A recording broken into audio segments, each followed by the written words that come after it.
Tomás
Señor, te damos gracias por todo lo que hiciste por nosotros en esta cruz. Te damos gracias, Señor, porque estábamos totalmente condenados a una muerte eterna, Señor. Pero tú, Señor, tomaste nuestro lugar por amor, por misericordia. Fuiste movido a compasión, Señor, y viniste a humillarte, Señor, a morir por nosotros, Señor. Y hoy, Señor, nos vas a hablar un poco de esto, Señor. Te pedimos que, como Esdras oraba y decía, que prepararan su corazón para inquirir la ley de Jehová, para conocer cuidadosamente tu palabra, para meditar en ella, Señor, pero no solo para ellos, sino también para cumplirla, Señor. Y no solo para cumplirla en nuestras vidas, sino también para enseñar a otros todos tus estatutos, todos tus preceptos, decretos, Señor. Todo lo que tú, Señor, has mostrado a través de tu palabra, Señor, en esta tierra, Señor. Que tu Espíritu Santo abra nuestro entendimiento y podamos verdaderamente poner la atención requerida y entender lo que tú quieres que aprendamos hoy y que lo apliquemos a nuestras vidas, Señor. Gracias te damos en el nombre de Cristo Jesús. Amén. Podemos sentarnos. Continuamos con Mateo 13. Terminamos en el 43, versículo 43. Hoy vamos a continuar con el 44. Vamos a llegar hasta el 52. Abrimos nuestras Biblias. Mateo 13, del 44 al 52. Vamos a ver hoy.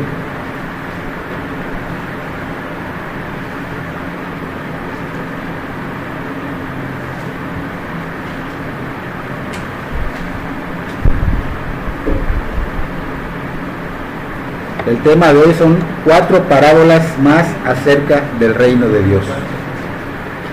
4 parábolas más acerca del reino de Dios. Entonces estamos en Mateo 13. Vamos a ver del 44 al 52. Ya estudiamos la parábola anteriormente del trigo y la cizaña. También vimos la parábola de la semilla de mostaza. Por último vimos la parábola de la levadura. Esas 3 parábolas ya las vimos. Y esas 3 parábolas tratan sobre diferentes maneras de representar el reino de Dios. Trata de cómo se va desarrollando en esos tiempos el reino de Dios, pero también cómo se desarrolla en la actualidad, ¿no? Nos enseñó que esa comunidad del reino de Dios va a entrar esa corrupción. Eso es lo que estuvimos viendo, y vemos que esa corrupción es esa cizaña. Estas cizañas son los hijos del mal, que son muy parecidos a los que son de la comunidad cristiana, pero que no pertenecen al reino de Dios. Vimos que la semilla de mostaza representa lo que es el inicio de la obra del Señor, en una forma muy pequeñita, cómo va creciendo hasta tomar una forma tan grande, pero lamentablemente ese crecimiento no es verdadero, no es natural, es antinatural. Al igual que vimos que la levadura, que cuando hace contacto con la masa, ¿qué pasa? Empieza a crecer, leuda, dice la masa. Así es la corrupción, así es lo mundano que está entrando en las iglesias. Entró en esos tiempos y está entrando ahora en las iglesias, en la comunidad cristiana, hasta que llega a pervertir el evangelio. Pero sabemos que el Señor no va a permitir que esto pase, que su iglesia se pierda, ¿no? Él va a guardar a su iglesia, pero está en nosotros tomar la responsabilidad de estar de veras irreprensibles, de estar blancos, estar en santidad. Es parte de nuestra responsabilidad. Hoy vamos a continuar con la parábola del tesoro escondido. En Mateo 13, 44 dijimos, la parábola del tesoro escondido. Dice, además, el reino de los cielos es semejante a un tesoro escondido en un campo, el cual un hombre halla y lo esconde de nuevo, y gozoso por ello va y vende todo lo que tiene y compra aquel campo. O sea, el Señor está hablando de un reino que es semejante a un tesoro escondido en ese campo. O sea, la semana pasada comentamos que el Señor Jesús compara el reino de Dios con la levadura, y más adelante vimos que Él habla del campo como ese mundo, ¿no? Como el mundo. Pero en este texto el hombre no está representando al creyente. Este hombre del cual se está hablando no está representando al creyente. ¿Por qué? Porque el campo, o sea, el mundo, nosotros no somos nada. Nosotros no valemos nada. Aún nos pesemos en una báscula y el peso tenga algún valor, no valemos nada. O sea, nuestras personas, nuestras acciones nuestro ser realmente no, dice la palabra que estamos infectados por el pecado, que estamos impuros, ¿no?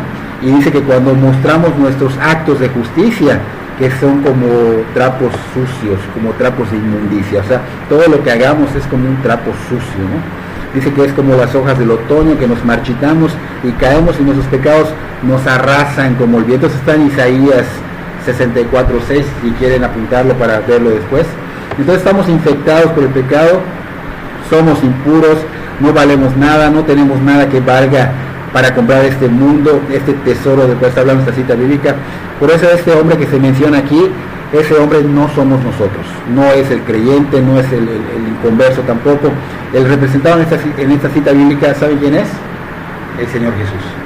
El Señor Jesús está representando acá en este hombre. Él es este hombre que dice que ve un valor en el mundo, aunque no vale nada, pero él ve un valor en ese mundo, y él tiene ese valor, ese valor tan alto, mega super alto si quieres verlo, y nada se puede comparar con el Señor. El Señor Jesús es quien dio todo por lo que vale él. Él dio todo lo que tenía, ¿para qué? Para comprar este campo, para comprar este mundo.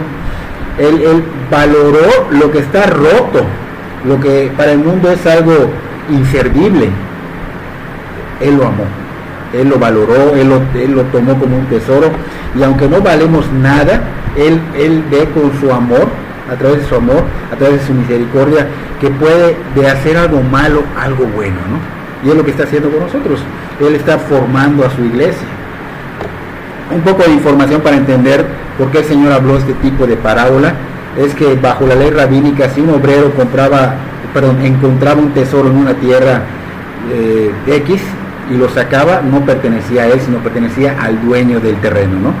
En este caso vemos que este hombre, o sea, el Señor Jesús, aquí tiene cuidado de no sacar el tesoro. Dice que lo encuentra, pero lo voy a esconder, ¿eh?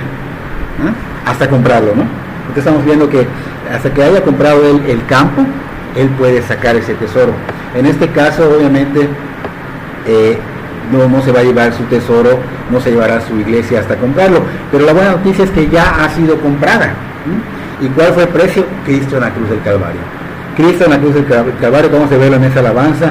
Cristo levantado de la tumba vacía, su muerte y su resurrección, ese fue el pago, el costo. Y esta parábola y la siguiente que vamos a ver son diferentes en comparación con las tres anteriores que vimos, porque las tres anteriores, tanto la semilla y la cizaña, la semilla de mostaza y la levadura, todas estas hablan de la corrupción que hay en la comunidad del reino, ¿no? Pero estas dos parábolas que estamos empezando a ver hablan de lo mucho que el rey, o sea, Jesús, ama a su pueblo, de lo mucho que valora a su pueblo, de lo mucho que de veras estima, y al grado de haberse dado totalmente en esa cruz para salvarnos a nosotros, ¿no? Y dice que él, en la palabra es que, y gozoso por ello va y vende todo lo que tiene y compra aquel campo. O sea, debemos entender que el tesoro tan maravilloso, el tesoro tan hermoso, el tesoro único y verdadero, ¿cuál es? Que el Señor Jesús, escúchalo bien, que el Señor Jesús, que Dios mismo, dio todo para comprarte, dio todo para comprar al creyente. Ese es el tesoro. Dios mismo vino hasta acá a humillarse, a darse para comprarte. Entonces vamos a explicar un poquito más de esto, ¿no? ¿Él qué pudo haber hecho? Él, al ver a la humanidad totalmente condenada, que iban en contra de él, que estaban en guerra con él, que lo ofendían en todo lo que hacían, así hicieran obras de justicia, lo ofendían. ¿Por qué? Porque no eran agradecidos con Dios, porque no le daban la gloria a Dios, porque Dios no estaba en ese lugar supremo donde debería de estar, ¿no? Él pudo haber dicho, bueno, yo soy Dios, como dijo en Génesis 6, voy a destruir la tierra. ¿Se acuerdan? Que mandó un diluvio y solo se salvaron 8 personas. Él pudo haber hecho eso. Él pudo decir, bueno, voy a destruir este mundo, voy a agarrar otro mundo, voy a crear otro mundo, voy a crear otra humanidad. Sin embargo, ¿qué hizo el Señor? Vino hasta aquí, humillándose, dejando de ser lo que era allá, vino acá. No se aferró, dice la palabra, y dio su vida por nosotros. Entonces está totalmente demostrado y poderosamente demostrado que Jesús dio todo para redimir al mundo entero. dio todo para preservar ese tesoro que vio él en el mundo. Aunque nosotros sabemos que no valemos nada, pero él le dio valor a todo eso que lo estaba lastimando, que lo estaba insultando, que lo estaba ofendiendo, que le estaba dando. Pero él lo vio como un tesoro y él dijo, yo voy a ir a rescatarlos. Filipenses 2.5, vamos a Filipenses 2.5, del 5 al 11, lo dice de la siguiente manera. Filipenses 2, capítulo 2, versículo 5 en adelante.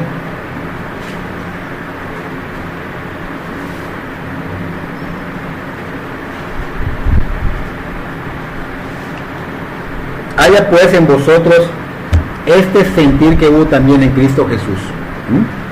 ¿Cuál sentir? ¿Qué sintió Jesús? Dice, el cual siendo en forma de Dios, o sea, siendo Dios, no estimó el ser igual a Dios como cosa que aferrarse, no se aferró a eso.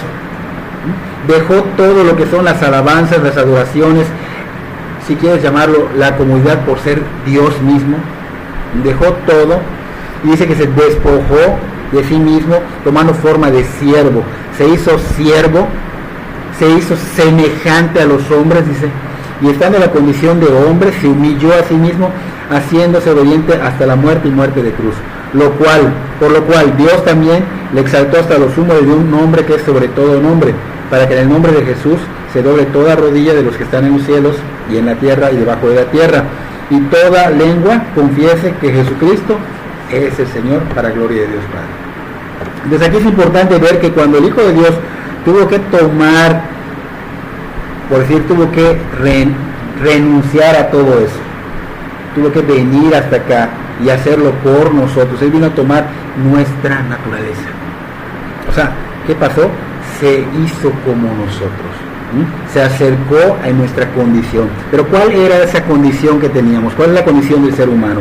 Dijimos hace un rato que nuestra naturaleza es pecaminosa, es caída, es miserable, es repugnante ante los ojos de Dios, porque no vale nada, porque no tenemos a Dios en ese lugar supremo, porque no somos agradecidos con Dios, porque realmente no íbamos en contra de lo que Dios decía. Entonces apestamos a vil pecado ante la presencia del Señor. Sin embargo, Él se hizo como nosotros. Aquí el Señor estaba perfectamente libre de pecado, estaba sin mancha, vino a ser humano sin mancha, pero luego ¿qué hizo? Se adjudicó ese pecado, eso repugnante, y lo hizo por nosotros. Vino, estaba perfectamente libre de pecado sin mancha, se hizo un pariente cercano cuando vino a esta tierra, vino a nacer como ser humano. Recuerden que era la raíz de David, viene del linaje de David. El Señor Jesús se adjudica a nuestro pecado, se adjudica a nuestra corrupción, siendo sin mancha, se llena de mancha, se llena de algo repugnante, toma carga con todo eso de la humanidad y paga la deuda, el costo. ¿Cuál fue el costo? La cruz. Todo lo que se debía se pagó, hasta lo futuro se pagó. Lo hizo, ¿por qué? Por redimirnos, murió en la cruz y vendrá a reclamar su iglesia, vendrá por ella. Ahora, Él lo ve la iglesia como algo de valor. No debemos olvidar que cuando el Señor hizo por nosotros esto, Él se estuvo rebajando de ser Dios, se rebajó a ser un siervo, a humillarse, a adoptar un linaje muy bajo. No sé si recuerdan que la línea genealógica de Jesús nos muestra que entre sus parientes había mentirosos, ladrones, adúlteros, prostitutas.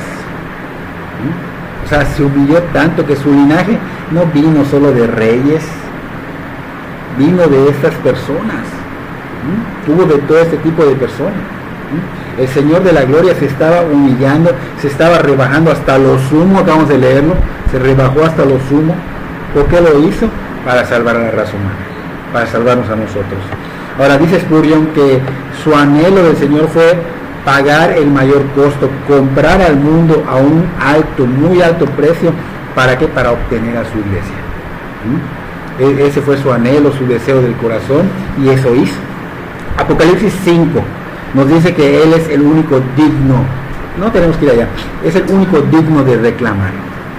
Recuerdan que Juan fue llevado, o fue como en visión, pero se le reveló realmente lo que iba a pasar, y él decía que había un libro sellado y que no había nadie quien lo pudiera abrir, y que estaba llorando, y que le dicen, no llores, el león de Judá, él es digno de abrir ese sello. Él compró a ese pueblo, a ese mundo que él lo ve con valor. Él compró, él puede reclamarlo, él es digno de reclamarlo. Juan 1:29 dice que él es el Cordero de Dios que quita el pecado del mundo. Él viene y muere aplastado no por cualquier cosa, sino por la ira de Dios. ¿Para qué? Para redimirnos, para salvarnos, para quitarnos ese pecado, para reclamarnos como ahora pertenecientes de Él. Pertenecientes de Él. Él vino como cordero al matadero, dice la palabra. ¿Por qué? Por la culpa nuestra. Entonces, le debemos todo al Señor. Le debemos todo al Señor de la gloria. Ahora veamos la siguiente parábola para que entendamos un poquito más todo lo que el Señor quería enseñarnos. La segunda parábola que vamos a ver hoy dice la perla de gran precio. En el 45 y 46 dice, también el reino de los cielos es semejante a un mercader que busca buenas perlas, que habiendo hallado una perla preciosa, fue y vendió todo lo que tenía y la compró. Acá dice que el reino de los cielos es semejante a un mercader que busca perlas, dice. Sabemos al Señor Jesús, Él es el mercader, Él es el comprador. El creyente, ¿quién es? La perla que el Señor Jesús ve con tanto valor. Aunque no le vemos valor nosotros, pero Él lo ve con tanto valor. Él felizmente se dio a sí mismo. Él se da para que todos estén con Él en su gloria. Él vino a rescatar, no vine a ser servido, vine a servir y a dar mi vida de rescate por muchos. Entonces, cuando el Señor Jesús dice que quiere que seas, o sea, que seas esa perla, seas parte de Él, se refiere cuando estás naciendo de nuevo, cuando vienes a arrepentirte, cuando te conviertes, cuando crees, pasas a ser esa perla preciosa para Él. ¿Okay?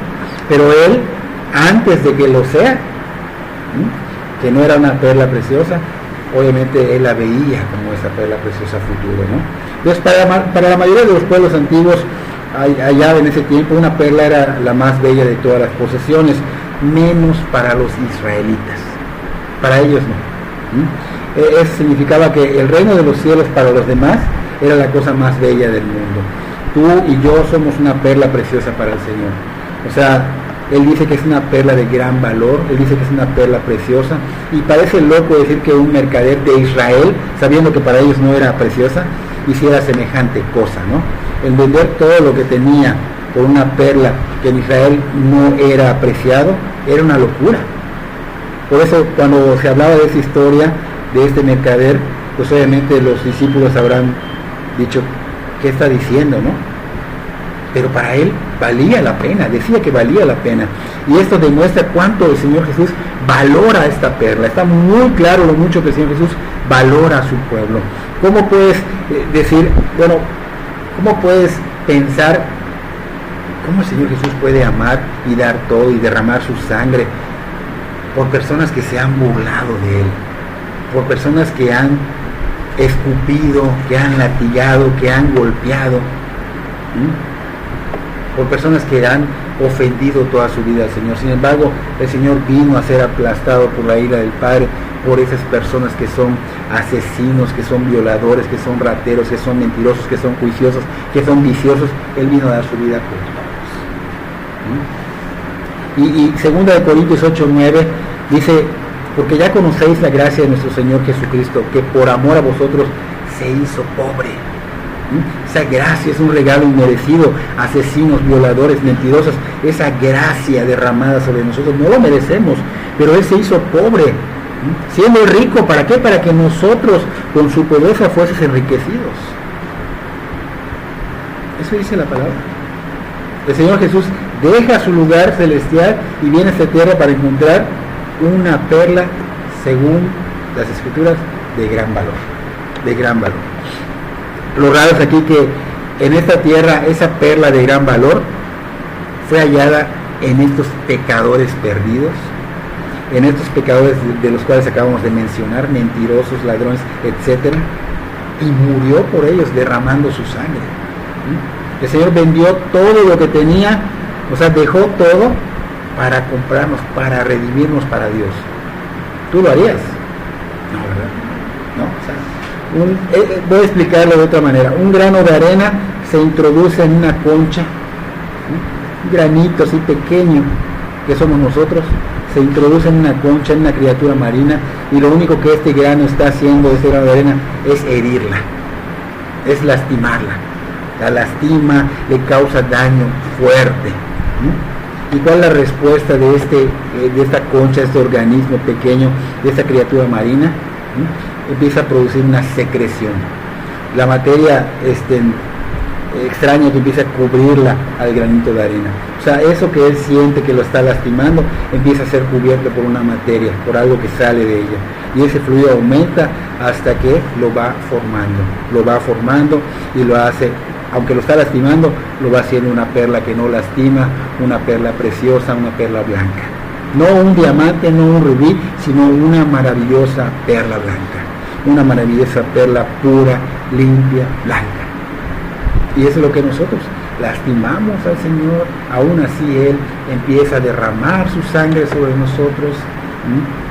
El vino, le causamos daño y aún así nos amó derramando su sangre, cubriéndonos con ella, totalmente nos justificó ante el Padre, nos formó de nuevo, o sea, nacimos de nuevo. Y estamos justificados, estamos santificados y estamos siendo santificados cada vez más hasta su venida. Así que es lo que está pasando. La perla nunca fue considerada algo valioso en Israel, pero el Señor usó este ejemplo. Cristo utiliza la figura de la perla de gran valor, y me imagino que los discípulos se preguntaban ¿por qué? ¿Por qué usa este ejemplo? Entonces, ¿qué pasaba? Que los orientales le atribuían a la perla el significado simbólico de la inocencia y la pureza. La consideraban apropiada solo para los reyes y para los potentados. Entonces estamos viendo que el Señor Jesús estaba dándole ese gran valor y ese simbolismo de inocencia, de pureza que iba a ser su iglesia, ¿no? Es esa perla preciosa. Entonces, con estos datos que ya escuchamos ahorita en nuestra mente, pues ya podemos ver la parábola del Señor Jesús. Cristo vino a esta tierra como el mercader, como el comprador, y vino al ser humano y se adjudicó su pecado, tomó su pecado, lo llevó sobre su propio cuerpo. Nuestro pecado fue así como que una instrucción colocada en él, como esa materia extraña que estaba dentro de la concha, y él fue hecho pecado por nosotros. Y alguien lo expresó así: yo me introduje en el corazón de Cristo por la herida de una lanza. O sea, el daño que le causamos al Señor, ahí nos introdujimos causándole daño. Aún así Él, ¿qué hizo? Nos formó, nos justificó, nos lavó, pagó por nosotros. El libro de Isaías lo dice en 53:5, dice que el Señor Jesús fue herido por nuestras transgresiones y molido por nuestras iniquidades. Así que es lo que el Señor estaba haciendo. Pero continuamos con la siguiente parábola. Dice la parábola de la red en Mateo 13:47. Mateo 13:47. Asimismo el reino de los cielos es semejante a una red que echada en el mar recoge de toda clase de peces, y una vez llena la sacan a la orilla, y sentados recogen lo bueno en cestas y lo malo echan fuera. Así será el fin del siglo. Saldrán los ángeles y apartarán a los malos de entre los justos y los echarán en el horno de fuego, y allí será el lloro y el crujir de dientes. Entonces vemos que el reino de los cielos es semejante a una red, ¿ok? El Señor Jesús demuestra que el mundo seguirá dividido hasta el final, que la iglesia no va a reformar el mundo, la iglesia no va a inaugurar el reino de los cielos. No será así. El Señor Jesús dice que se van a recoger, se van a separar, o sea, va a haber de todo, y se van a separar como los peces se separan, según su especie, ¿no? A veces los pescadores sacan sus redes y separan tal vez el mero por acá, el guachinango por acá, la rubia por acá. Bueno, pues así va a ser, se va a ir separando. Y Él dice que así será el fin del siglo. O sea, esto es que habrá grupos de malos y justos, malos y justos hasta el fin de los tiempos. O o sea, hasta el juicio, hasta que Él venga y Él va a poner a los ángeles acá, y que esos ángeles van a asistir, van a ayudar al rey en esa obra. Ellos van a sacar a estos para el yo y el crujir de dientes, que es el infierno, y a estos que en otras canastas, que es para que estén en el reino del Señor, en el reinado del Señor.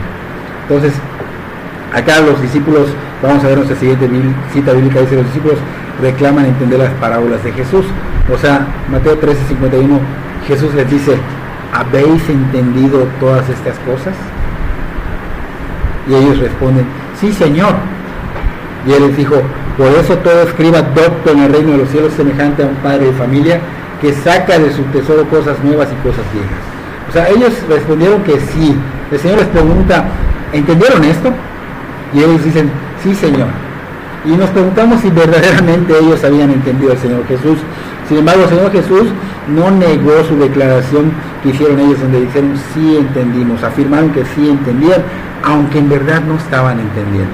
Ellos no estaban entendiendo, asumiendo que los discípulos sí entendían. Ellos tenían una gran ventaja. ¿Por qué? Porque las multitudes se hubieran ido, y ellos aún así con este sermón ellos hubiesen pues crecido entendiendo que el Señor Jesús realmente les estaba mostrando cómo iba a ser el reino, qué estaba sucediendo, qué iba a suceder en el juicio venidero. Pero muchas personas actúan como estos discípulos. Muchas personas hoy día se van de los sermones de las iglesias, se van de las conferencias y se van sin entender, no entendiendo lo que han escuchado, sin importarles lo que se ha dicho, sin importarles si lo entendieron o no lo entendieron.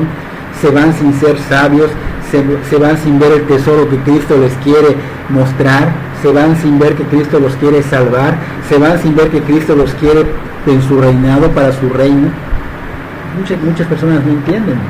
Por eso el Señor Jesús dice: todo escriba docto en el reino de los cielos. O sea, el Señor Jesús está diciendo que todo aquel que realmente conoce de la palabra y la entiende sobre lo antiguo, entiende sobre lo nuevo del reino. El Señor no se ha cansado de lo viejo. Él sabe que el Antiguo Testamento es parte, todo el Antiguo Testamento, desde Génesis hasta Apocalipsis, se habla de Jesús. Todo va ligado. Entonces, lamentablemente a veces pensamos que el Nuevo Testamento solo es lo que tenemos que estudiar y el Antiguo Testamento ya pasó. No, es parte de lo que el Señor quiere que estudiemos. Todo es importante. Él dice: todo escriba. Aquí está usando el Señor Jesús un término para describir a uno de los maestros.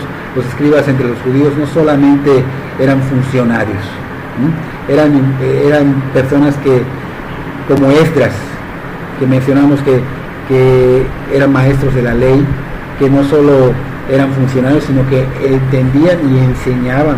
De hecho, Esdras dice que debemos preparar nuestro corazón para inquirir la ley, o sea, para entender, para meditar, ser minuciosos con la palabra de Dios, desmenuzarla, entenderla, ¿no? Entonces, la idea principal es que los discípulos, quienes aseguraban entender lo que el Señor les estaba diciendo, eran responsables de llevar todo lo que habían aprendido, como Esdras, ¿no? Esdras, que hacía, meditaba en la palabra y lo enseñaba a otros, lo vivía y lo enseñaba a otros, ¿no? Lo mismo ellos, aquí estaban asegurando entenderlo, y si ya lo habían entendido, era responsabilidad de ellos llevar a otros lo que habían aprendido, como distribuyendo todo lo que en su mente tenían, esa sabiduría de Dios, esa palabra de vida, ¿no? El Señor Jesús estaba enseñando que le estaba diciendo: ¿saben qué? Ustedes ya conocen de esto. Ahora, no solamente es quedármelo, sino que ahora es vivirlo y darlo a conocer a otras personas. Fueron iluminados por el Señor Jesús para esto, ¿no? Ahora, debemos entender que no debemos conformarnos con un pequeño conocimiento, con una porción de conocimiento, porque estábamos viendo que ellos estaban como que limitando, como que estaban diciendo sí, pero no lo estaban entendiendo. Debemos entender que debemos de buscar entender más y conocer más del Señor Jesús.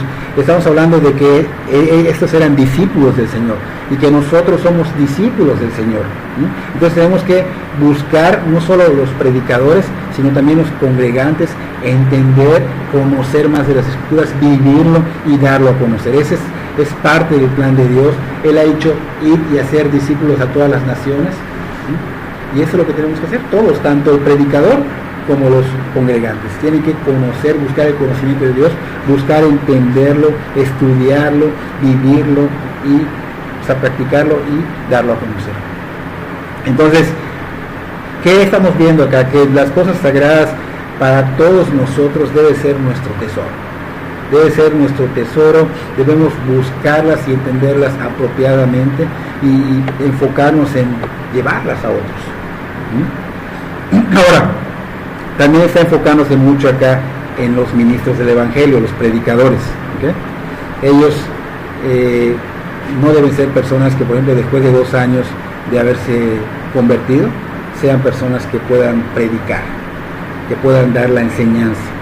Porque a veces hay personas que tienen el carisma y inmediatamente en algunas iglesias los ponen a predicar, los ponen a dar la palabra, pero no es lo que está diciendo. Debe ser una persona que realmente no se trata del carisma, porque la palabra no necesita de carisma, la palabra de Dios tiene poder, personas que realmente busquen el conocimiento, entiendan bien esto, lo expliquen de una manera correcta.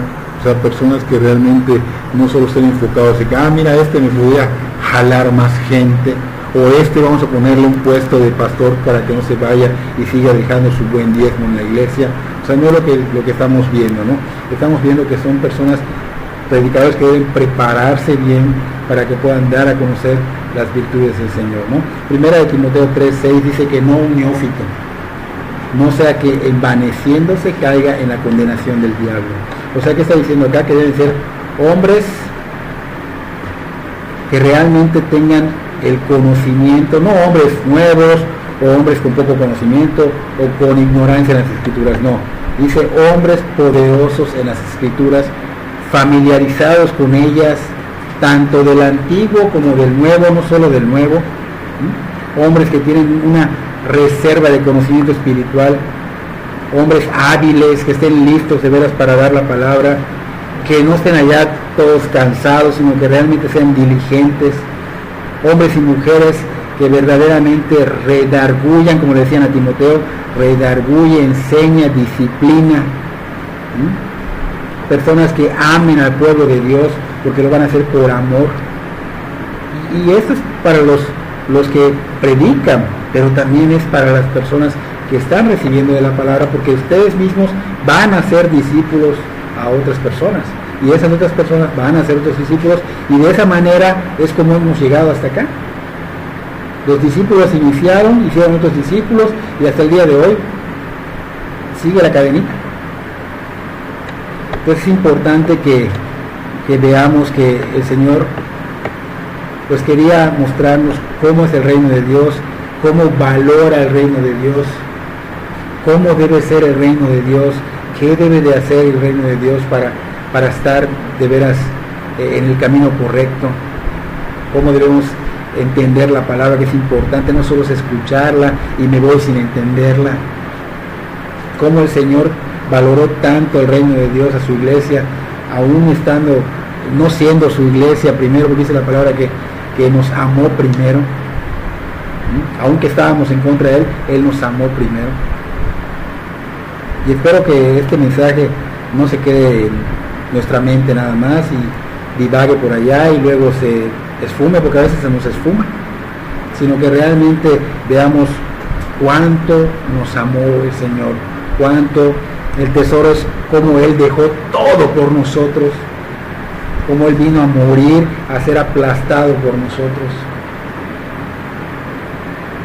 Y debemos darle la gloria y la honra con nuestra vida, con nuestro caminar. Es la forma, dice en Romanos 12, que ofrendemos o entreguemos nuestros cuerpos en sacrificio santo y agradable a Dios, porque ese es nuestro culto racional, es nuestra adoración. De esa manera glorificamos a Dios, adoramos a Dios, como entregándonos todo, consagrándonos todo al Señor, dando todo por el Señor. Porque a veces damos por otras cosas, materiales, mundanas, damos todo, pero debemos darlo por el Señor. Debemos de veras glorificar a Dios, esforzarnos por el reino de Dios, siguiendo al Señor. Vamos a levantarnos para orar.